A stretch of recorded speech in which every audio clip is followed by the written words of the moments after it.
Okay,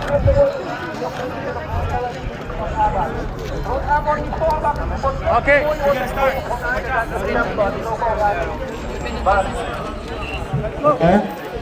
เราសូមអារាធនានិមន្តប្រកាសណាម្ចាស់និងញាតិញោមទាំងអស់គ្នាដែលអោនចិត្តដោយសេចក្តីសុខដំណើរ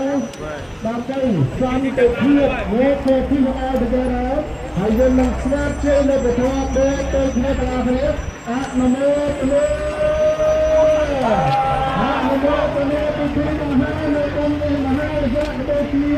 នៅវត្តផ្នែកកម្មការរបស់ព្រះអនុមោទនាนะโมตัส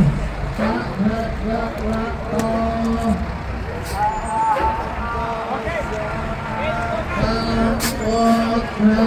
Okay, keep ready, be ready.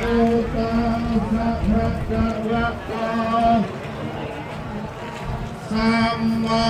สัมพุทธัสสะนะโมภะคะวะโตอะระหะโตสัมมาสัมพุทธัสสะพุทธัง